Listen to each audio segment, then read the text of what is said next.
The relationship between men and mental health has often been called a silent crisis. On this podcast, we're breaking the silence. Welcome to Mental Health. It's time to talk. Here's your host, Alan Kaler. Hello, everyone.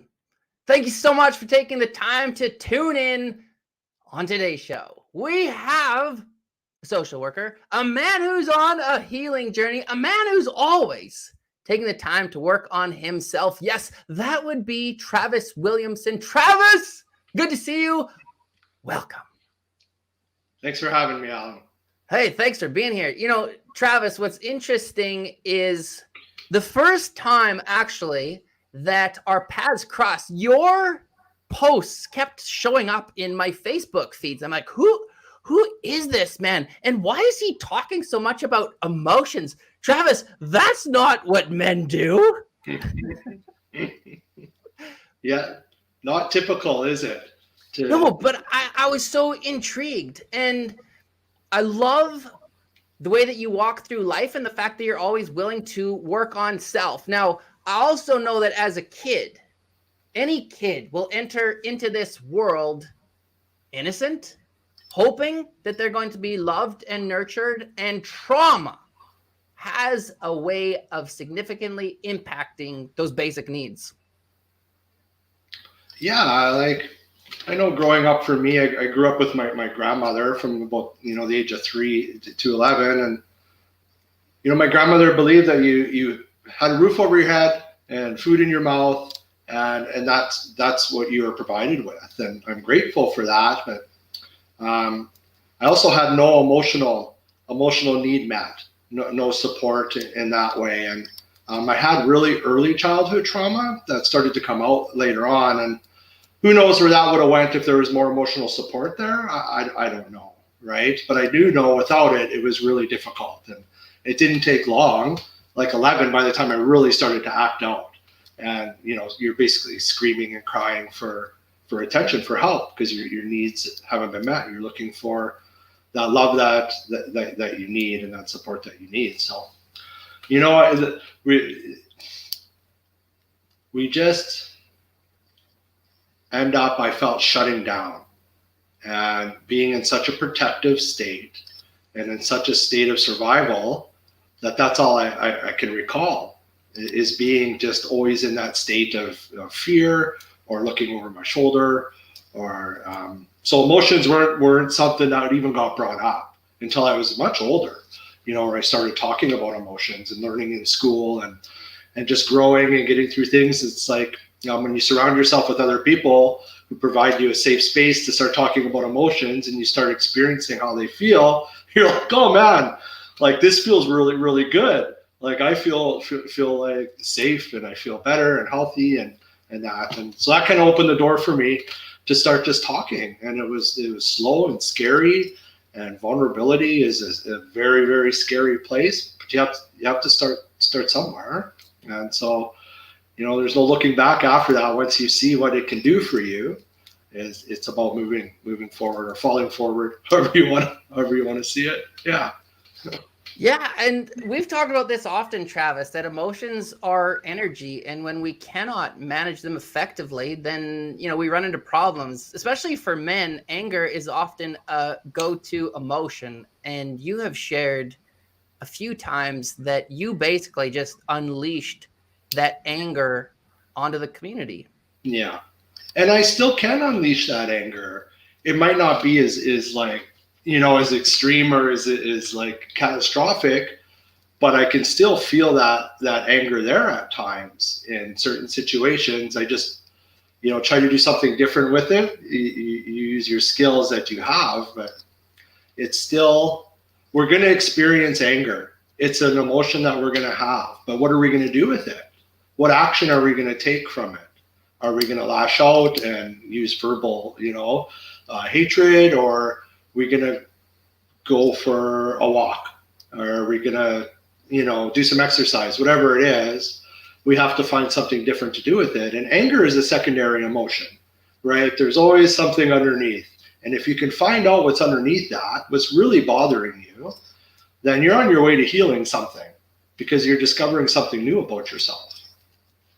You and I both have that awareness now, but you and I both did not have that awareness. And we both dealt with that pain because for me, totally agree. Anger being that secondary emotion. When I look back, I was simply in pain. I didn't know what to do with that pain. So I lashed out, turned to substances, and your past was no different.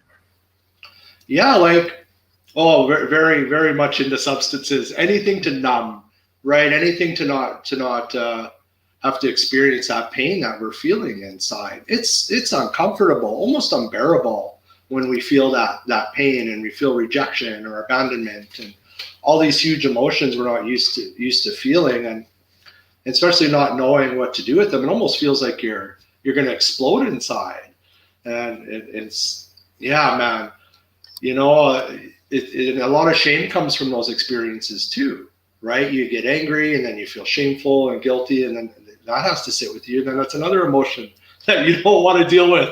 Now you got to numb with something. But yeah, like, and so now, like I was an intravenous user, for many years in my life, and a drinker, and I was able to, quit coke and quit all these things. But cannabis was something that I always kind of used as a harm reduction, but it was still numbing. And so I quit. It's been about almost 6 months now since I last had any, but it's amazing when I quit, how much more stuff came up and how much more pain came out that I didn't know was there. I thought I had dealt with a lot of things, or I thought I was coping well. And it was like, no, like you've been suppressing a lot of things as well. And so a lot of that has came up, and more of that anger with it, because that doesn't go away either. So it's like reliving kind of this like adolescent experience again, right? And even though I have these skills and I have more knowledge in that, I still can get irritable and upset.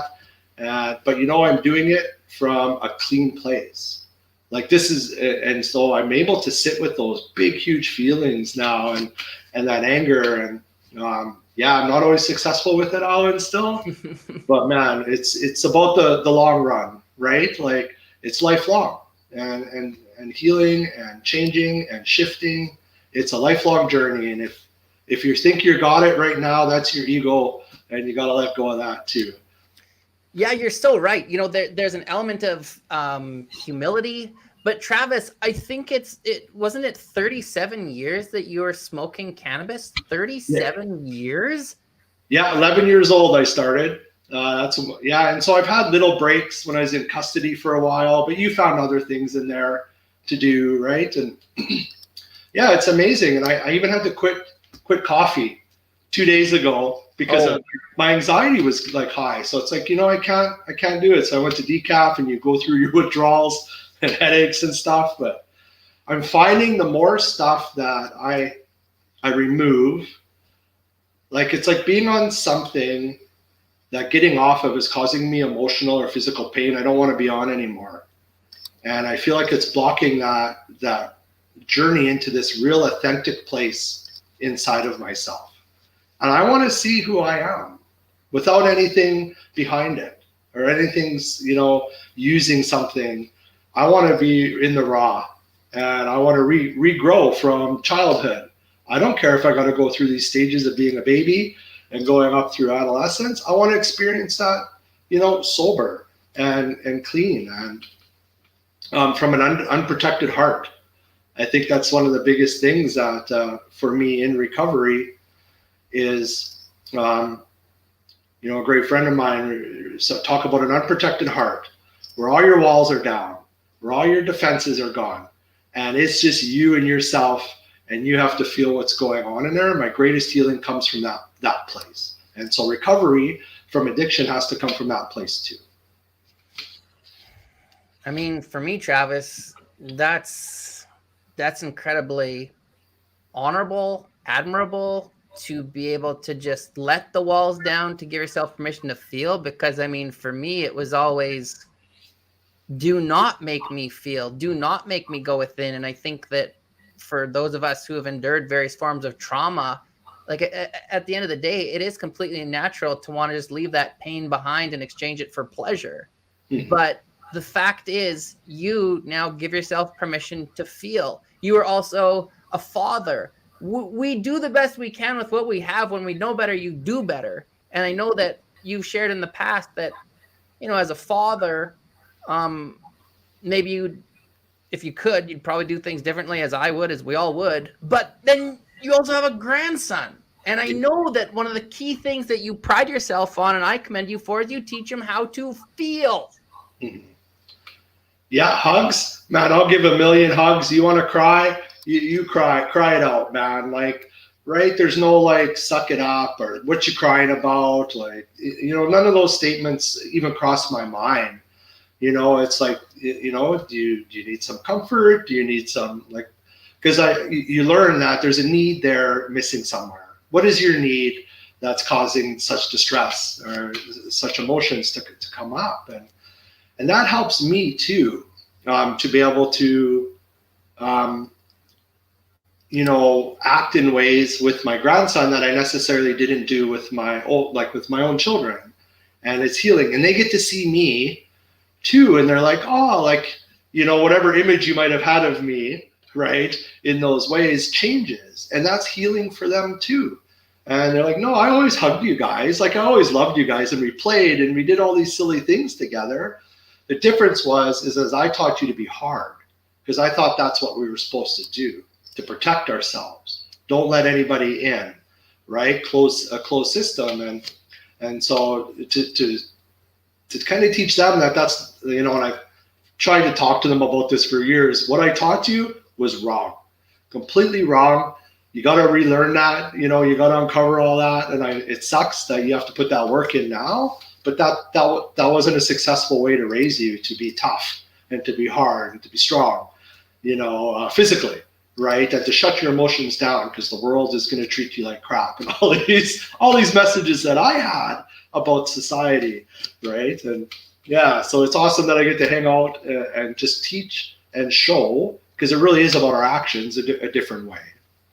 Well, you were in a state of survival. And so unfortunately, some of those pieces, including feeling, has to be shut off. And any kid who is raised in an environment where there's trauma learns three things very, very quickly. Nobody says them. They're not written down, but you learn.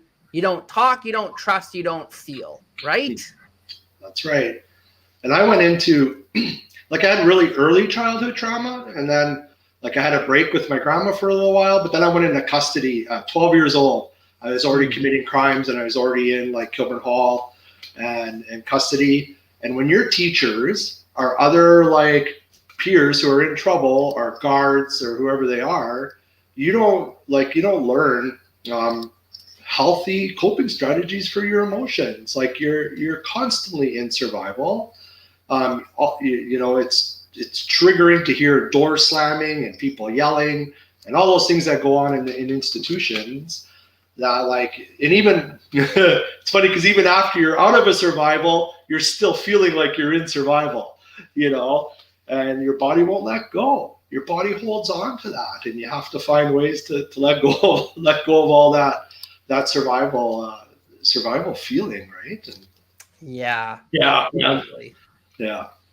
Cree chimed in here, and I know Cree. She says, Travis, you're an absolute amazing human. I've known you for so many years, and you're such a role model. Miss ya, and keep up the good work. There's another great story, right? Another great journey of trauma being uncovered and a healing path, and doing something really good with your, I don't want to say good and bad, but something really inspiring with your trauma. It doesn't have to be bad. You can use your trauma to show others that we can overcome this stuff. You're not alone. Trauma, you're not alone. Guaranteed 100%. Trust me, right, Alan? We're not alone when it comes to trauma. All of us. We have we have friends in the forest out here, And that's a beautiful thing, but unfortunately, most people don't know that, or they don't believe it. And yeah. I know that for us, we both feel as though there's nothing more powerful than someone's story, and stories are what allows us to connect. And your story, Travis, was featured in the book Men and Mental Health. And the beautiful thing is it has then given other people the ability to connect with your experiences and see hope, whether it's people like Cree who, and even for myself, it's like this twisted sense of gratitude that unfortunately both of us had to go through some challenging times, but we have arrived at this place. We give ourselves permission to surrender, to feel, and to be vulnerable and just share, learn, grow. Yeah. You know, and I will talk in a minute about, like, I have run groups in my own home, like we've discussed before, and tried, because there's nowhere else to go except for into my home, because, you know, I don't have funding, I don't have connections that way. But I've also worked in intimate partner violence where there's like groups of men, 15, 16, 17 men, have to share their feelings, emotions, and stories. And the energy that comes from that is unbelievable.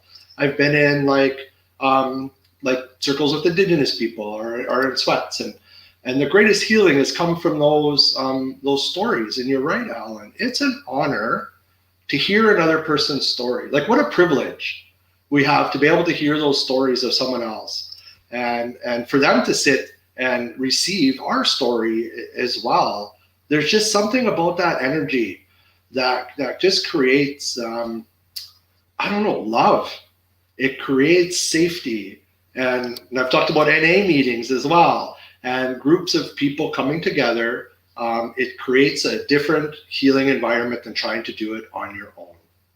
And I think you can only do it on your own for so long.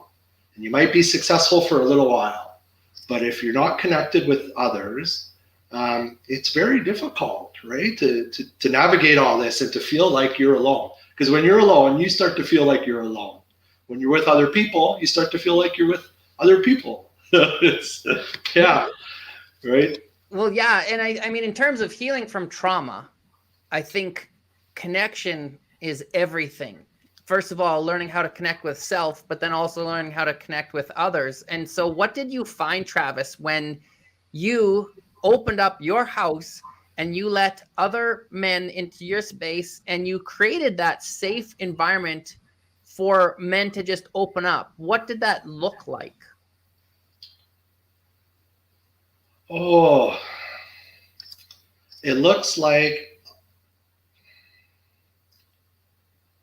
it's hard to describe because I want to go to an emotion, and where people start to feel empathetic towards one another. And when we start to have that compassion and empathy for one another, we start to see each other and treat each other differently. One of the struggles, though, that I did have in there is that eventually the groups kind of dissipated, is that they felt like they're bringing their stuff into my private home, into my space, and they're leaving bad mojo there, right? And it was really hard to get past that for people because that is your safe space, and that's your home. And even though I'm saying, no, it's okay, like, this is a good place to meet and to gather, it was difficult in that way. So, to find places where people are comfortable being, and I think that's why some of these meetings or areas we talked about that we need for gathering and to heal are required, because people do have trouble coming into your home, and that's normal, and that's okay. But the real lack of space is devastating for us. Yeah, 100%. But I love the fact that you actually created the space, and when you create the space, people will eventually come. I'm gonna guess that even in those circles, and especially with men, trauma affects relationships, doesn't it? Yeah, it sure does. All relationships. Yeah, and if you're like me and you have I have no secure attachment, right? That, man, I could either be really avoidant, I could be very clingy or needy, or I could look for love outside of myself. But relationships, probably one of the most complex areas in life. But some of the work that I've been doing, Mariah, Sky Sinclair taught me this, that are your thoughts and your feelings bringing you closer to a compassionate and loving self with relation to yourself? Because it has to start here.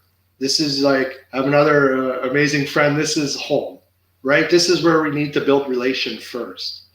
And if we can build relation here, those other relationships will start to become, I don't want to say easier, but they'll just come from your heart, because you got good boundaries, and you have, you're coming from your place of your heart, not your anger or your fear, because you can only do things out of fear or love. Which one are you gonna choose? Relationships for me are scary because I don't have a secure attachment. So everyone's leaving me. Everyone eventually is going to leave me, right? And so I self-sabotage for them to leave, you don't love me enough. Prove to me that you love me. Why aren't you showing me that you love me? So there's all these different types of attachments we have when they're not secure. And it makes relationships very, very difficult. But when we could share with each other and be in that open heart with each other, we build a magical connection with each other. Doesn't matter what gender, right? It's like something powerful comes from that. There's a great proverb, Travis, that says something to the effect of go within or go without.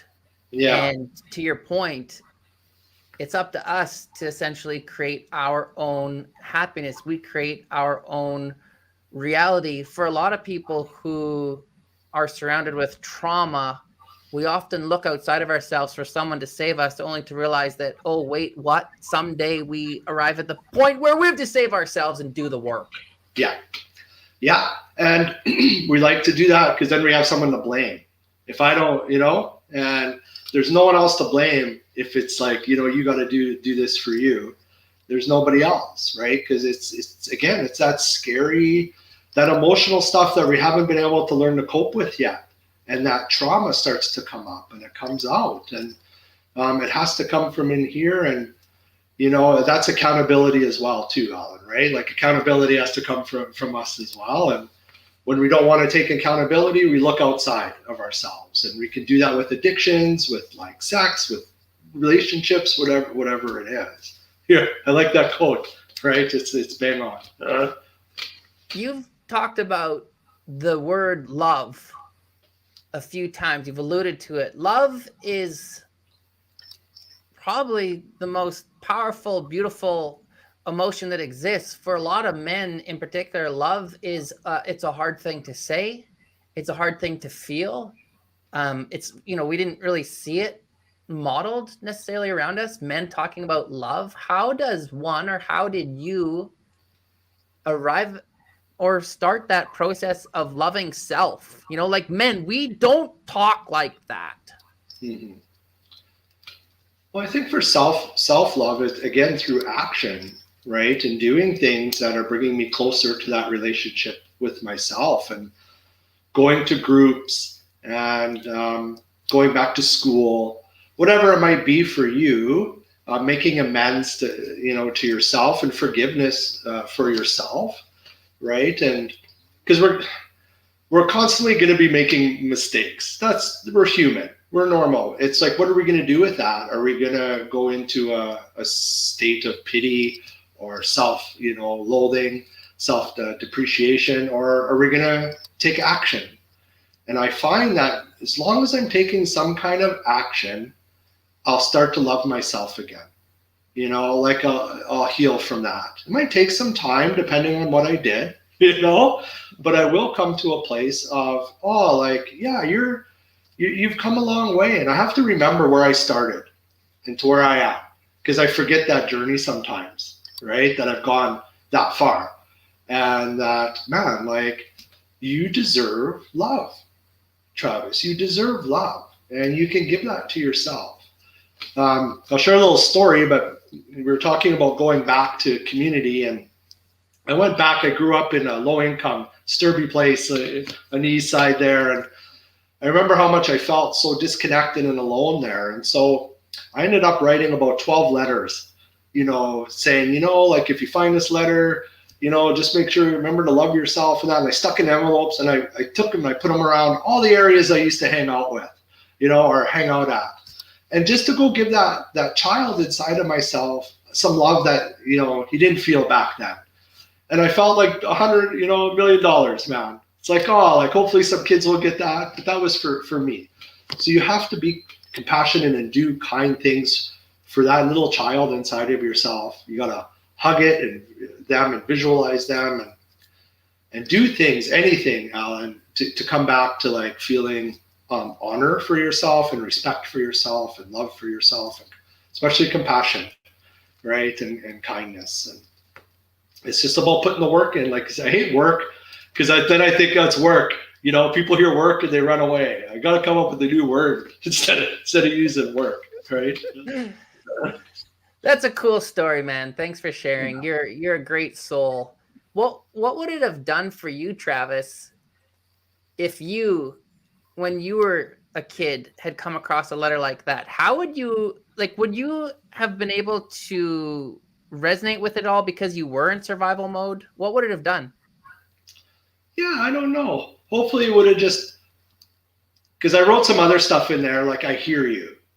And, so I'm hoping that it would have made me feel heard, right? That someone was actually listening and hearing me. And that's been a struggle up to adulthood where I don't feel heard. When I don't feel heard, that's a little bit of a trigger for me, right? I'm still screaming out sometimes. And, we feel like we're supposed to be heard when we speak, but, we don't have to. It's not like another person's responsibility to listen to us, right? Like it's just not. And having that expectation that everyone's supposed to hear you, but that's my wound, right? And that's having that knowledge of those wounds that come up. That, this is that wound I'm feeling. Thank you for showing me I still have this wound. I still got to give myself some love here, some compassion, right? Because they keep coming up, Alan. Those wounds, they come up, right? It's very true. I find it's almost as though, I think in our previous conversation, Travis, we talked about this. It's like you think that you've moved through that particular area. You think that you have it figured out. You've managed that emotion, dealt with it, and then left field, whether it's a trigger or something happens, and you're just boom, right back in it. But the difference is that we know that it will pass, and we have a set of tools now that we utilize.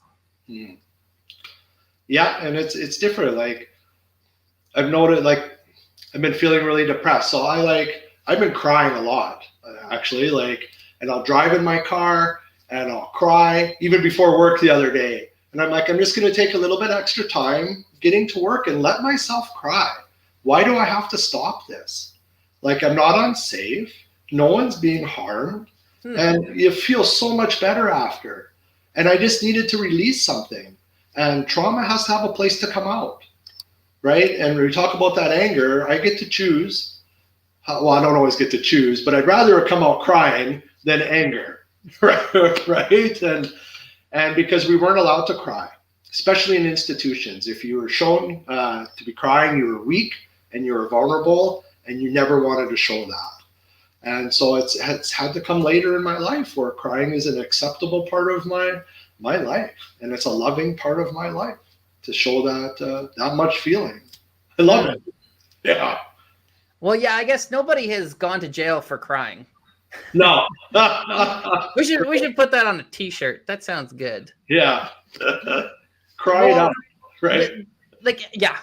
Elders often say, tears are medicine, and when you actually look at it scientifically, they've done this research where they cut an onion and then they look at what's in the tears compared to tears that were released from an emotional response. They're very different. There's literally toxins in the tears that are coming from an emotional response. Yeah. Isn't that beautiful? It is. Yeah. Like what a beautiful, I used to say this, we're born, well, I shouldn't say used to, but I kind of use this analogy that when we're born, like, able-bodied, if we're able-bodied with fingers to use, right? Like to grab a cup or to use a pen, and we got feet to walk, we got our eyes to see and our ears to hear, but we're born with emotions too. Why do we stop using them, right? And they're restricted, right? And we have to relearn. It's like relearning to walk again or to see again. It just amazes me that we're born with such beautiful parts to ourselves, but yet we're taught that they're unacceptable. We shouldn't feel those or use them. And then we wonder why we have so much, like why trauma is created, because it is generational. It is like, lateral, and it just keeps getting passed on, right? And we have to stop this somewhere, and it has to stop with us right here. That's just it, Travis. You have made it your mission that it stops with you. You do the work, or whatever word you want to come up with, so that the next generation doesn't have to fight so hard. Yeah, like our young people. Oh man, our young people have it. I thought I had it hard, and I don't want to compare the two, but there's an overdose a day basically, and there's like so much mental health and anxieties and depression, and the wait lists. I'm a social worker. I know these wait lists they're huge to get in to see counselors and to get help, and it's growing. And I'd like to say it's because we're more open with it and people are coming in to seek help that necessarily we wouldn't have done when we were younger. There wasn't a lot of service out there, but I see it. I work in the schools too, and they shouldn't have to go through this. They shouldn't have to carry our weight, is like what I say, right? It's not fair that they carry our stuff. Like, they're not responsible for our trauma and our triggers and our mess. We have to, like, we're the adults. Right? We got to be nurturing. We have to be nurturing and loving, not hard, Yeah, you say it well. So for anyone, Travis, who may be working through their trauma or feels as though it's just really difficult for them to reach out for help or to feel, is there anything that comes to mind to just help them through that process or through that time of struggle? Well, the biggest thing I think is before you start doing any sort of trauma work is you have a good support network in place, right? Because it's going to open up some stuff and some wounds, and you might have thoughts of suicide. That's it's normal when you're in those places of distress to have these thoughts. You're not alone in that, and so you have to have some really good supports in place.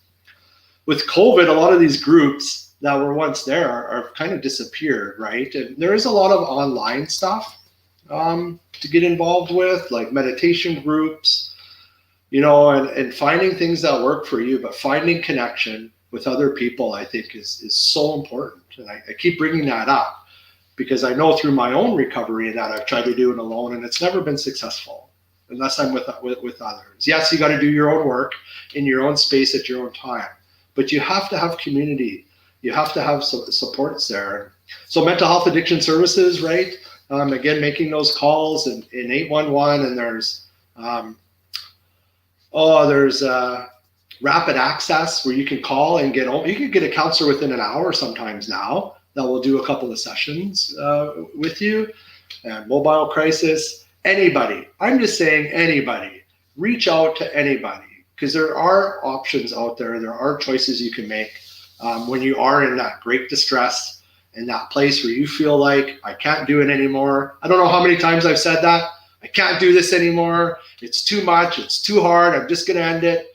And then I get through it. And I've either messaged somebody on my phone, or I've even made a Facebook post, whatever it is to like get you through those moments, right? And people care about you. We want to think nobody cares about us, but there's people that really care that we're alive and that we're safe.